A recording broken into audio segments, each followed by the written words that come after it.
आखिर इन मूर्तियों को लोग 800 साल से थप्पड़ क्यों मार रहे हैं? आखिर उन्होंने ऐसा कौन सा पाप किया था? और दुनिया का सबसे जिद्दी आदमी कौन था जिसकी हेकड़ी निकालने के लिए सरकार को एड़ी चोटी का जोड़ लगाना पड़ा? और हवाई जहाज जब किसी काम के नहीं रहते तो उनका क्या किया जाता है? क्या उनको दफनाया जाता है या फिर उनके साथ कुछ और ही किया जाता है? और दुनिया का सबसे महंगा कुत्ता कौन सा है जिसे पालने के लिए करोड़ों रुपए भी कम पड़ जाएंगे? और दुनिया का सबसे रिच कॉलोनी कौन सी है जहां सब लोग ऑफिस जाने के लिए एयरप्लेन का यूज करते हैं? और अगर आपने कभी इस चीज को आसमान में देखा है तो ये चीज रियल में क्या होती है, ये जानकर आपके होश उड़ जाएंगे। और किस देश में अपने छोटे बच्चों को रात में कड़ाके की ठंड में बर्फ पर क्यों सुलाते हैं? तो ऐसे ही टॉप 10 फैक्ट जानोगे आज के इस वीडियो में, तो वीडियो को एंड तक जरूर देखना। तो चलिए बिना देरी किए वीडियो शुरू करते हैं। फैक्ट नंबर 1, क्या आप कल्पना कर सकते हैं कड़ाके की ठंड हो और बाहर बर्फ गिर रही है और आपका बच्चा बाहर सो रहा है? आप जो ये वीडियो देख रहे हैं ये कोई मजाक नहीं बल्कि ये सच है। यह स्कैंडिनेवियन देशों जैसे नॉर्वे, स्वीडन और डेनमार्क, यहाँ एक सदियों पुरानी और बहुत चौंकाने वाली परंपरा मौजूद है। यहाँ के पेरेंट्स अपने बच्चों को खासकर दिन के समय ठंड में बर्फ के बीच बाहर सुलाते हैं। अब आप सोच रहे होंगे ये तो पागलपन है, क्या ये बच्चों के लिए खतरनाक नहीं है? कहीं उन्हें निमोनिया ना हो जाए? तो उनका मानना है कि ठंडी और ताज़ी हवा बच्चों के इम्यून सिस्टम को मजबूत बनाती है। हवा अंदर के बंद कमरों से बाहर ज़्यादा साफ होती है। वहाँ की रिसर्च बताती है कि बच्चे बाहर सोते हैं तो उनकी नींद अंदर सोने वाले बच्चों की तुलना में ज़्यादा गहरी और लंबी होती है। सबसे बड़ी बात, ये पेरेंट्स बहुत सावधानी बरतते हैं। बच्चों को गर्म कपड़ों की कई लेयर्स में लपेटा जाता है। फैक्ट नंबर 2, एक पोलर बियर का वजन लगभग 500 से 7 किलो तक होता है। अगर ये अपने चारों पैरों पर चलेगा तो सारा वजन एक छोटी जगह पर पड़ेगा और बर्फ तुरंत टूट जाएगी। लेकिन जब ये इस तरफ फैलकर चलता है तो ये अपना सरफेस एरिया बढ़ा देता है जिससे बर्फ पर पड़ने वाला प्रेशर कम हो जाता है। इसी तकनीक की वजह से ये पतली बर्फ पर भी बिना डूबे निकल जाते हैं। पोलर बेयर्स को जन्म से ही ये समझ होती है कि उन्हें पतली बर्फ पर अपना वजन कैसे फैलाना है। ये सर्वाइवल का एक बेहतरीन उदाहरण है। फैक्ट नंबर 3, पहली नज़र में तो ऐसा लगता है जैसे यहाँ कोई बड़ी जंग हुई हो। समंदर की लहरें लाल और जमीन से गिरता हुआ पानी बिल्कुल किसी गहरे खून जैसा लगता है। लेकिन रुकिए, घबराने की जरूरत नहीं है क्योंकि इसके पीछे कोई डरावनी कहानी नहीं है बल्कि एक बहुत ही खूबसूरत साइंस है। ये हैरान कर देने वाला नज़ारा ईरान के हॉर्मुज आइलैंड का है। ये कोई खून नहीं बल्कि आयरन ऑक्साइड वाली मिट्टी है। जब भारी बारिश होती है तो ये लाल मिट्टी पानी के साथ घुलकर झरने का रूप ले लेती है और जब ये समंदर में मिलती है तो पूरा किनारा लाल हो जाता है। हॉर्मुज आइलैंड को दुनिया भर में इसकी अनोखी लाल मिट्टी के लिए जाना जाता है।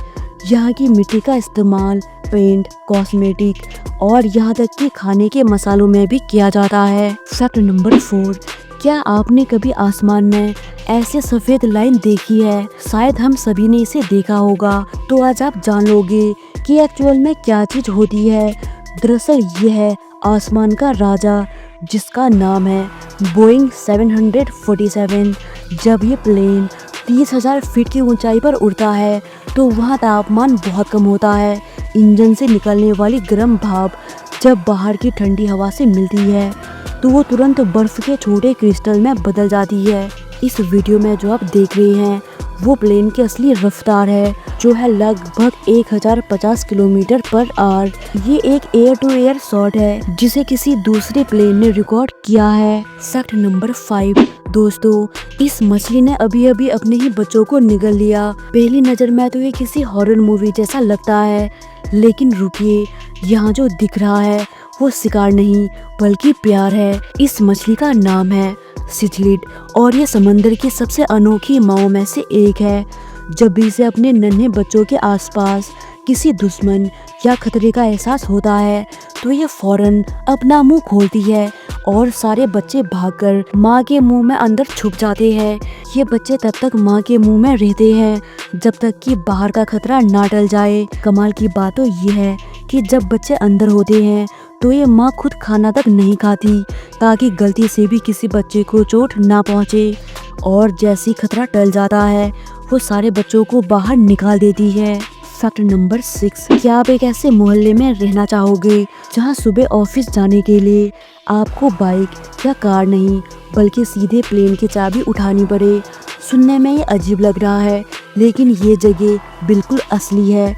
यह है कैलिफोर्निया का कैमरून एयर पार्क। यहाँ के लोग हवा में रहने के कुछ ज़्यादा शौकीन हैं।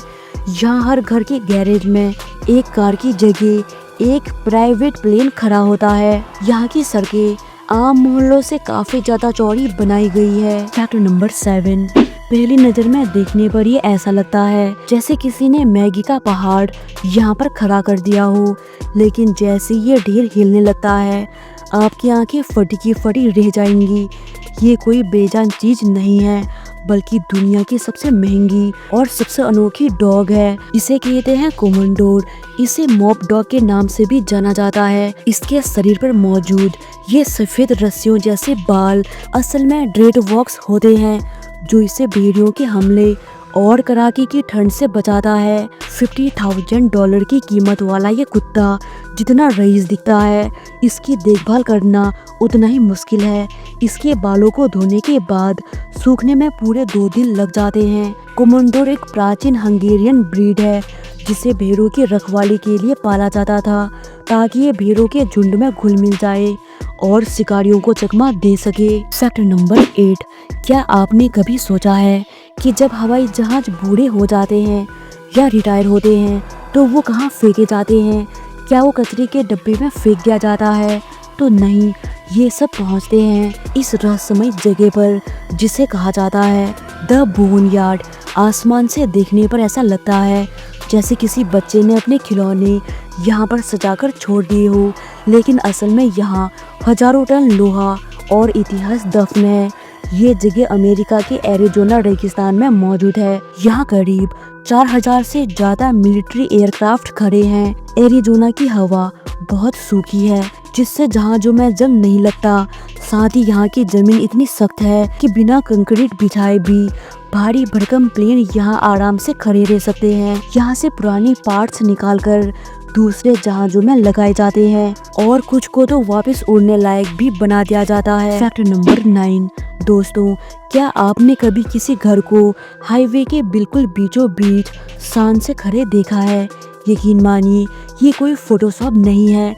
जरा इस नज़ारे को देखिए जहाँ हजारों गाड़ियाँ तेज रफ्तार से गुजर रही है, वहीं बीच में एक छोटा सा घर टस से मस नहीं हो रहा। ये कहानी चीन के ग्वांगडोंग प्रांत की है। यहाँ की सरकार ने जब हाईवे बनाने का फैसला किया तो उन्होंने इस घर की मालकिन को मोटा हर्जाना देने की पेशकश की, लेकिन मालकिन को वो रकम कम लगी और उन्होंने अपनी यादों से भरा घर छोड़ने से साफ मना कर दिया। सरकार ने भी हार नहीं मानी। उन्होंने घर तोड़ने के बजाय हाईवे के नक्शे को ही बदल दिया और घर के चारों तरफ एक पुल बना दिया। अब ये घर एक आइलैंड बन चुका है। फैक्ट नंबर 10, दोस्तों, दुनिया के सम्मान के लिए तो बहुत मूर्तियाँ बनती है, लेकिन क्या आपने कभी ऐसी मूर्ति देखी है जिनकी किस्मत में सिर्फ थप्पड़ लिखा है? चीन के हांगझोई में ये 2 लोहे की मूर्तियाँ पिछले 800 साल से हर दिन जिल्लतें झेल रही है। लोग यहाँ आशीर्वाद लेने नहीं बल्कि इन मूर्तियों को थप्पड़ मारने और कोसने आते हैं। ये मूर्तियाँ हैं 12वीं सदी के एक भ्रष्ट और धोखेबाज मंत्री जिसका नाम है किन हुई और उनकी पत्नी की है। उस जमाने में जनरल युए फेई चीन के सबसे बड़े नायक थे जो दुश्मनों से देश की रक्षा कर रहे थे, लेकिन इस लालची मंत्री ने दुश्मनों के साथ मिलकर साजिश रची और जनरल युए फेई पर झूठे इल्जाम लगाकर उन्हें मरवा दिया। जब जनता को इस गद्दारी का पता चला तो उनका खून खौल उठा। जनरल युए फेई को तो शहीद का दर्जा मिला, लेकिन इस गद्दार मंत्री और उसकी पत्नी की ये घुटनों के बल बैठी मूर्तियां बनाई गई। सदियों तक लोग इन पर थूकते रहे और उन्हें पीटते रहे। हाल ये हो गई कि बार बार पीटने से ये मूर्तियाँ कई बार टूट गई और इन्हें बार बार फिर से नया बनाया गया। ये मूर्तियाँ आज भी चीन के युएफे मंदिर में मौजूद है। हालांकि अब वहाँ की सरकार ने मूर्तियों को नुकसान पहुँचाने पर कानूनी रोक लगा दी है, लेकिन आज भी लोग इनके प्रति अपनी नफरत जाहिर करने से पीछे नहीं हटते। तो दोस्तों, उम्मीद करती हूँ आपको वीडियो पसंद आई होगी। अगर आपको वीडियो पसंद आई तो वीडियो को लाइक करके चैनल को सब्सक्राइब कर देना। तो मिलते हैं अगले वीडियो में, तब तक के लिए जय हिंद।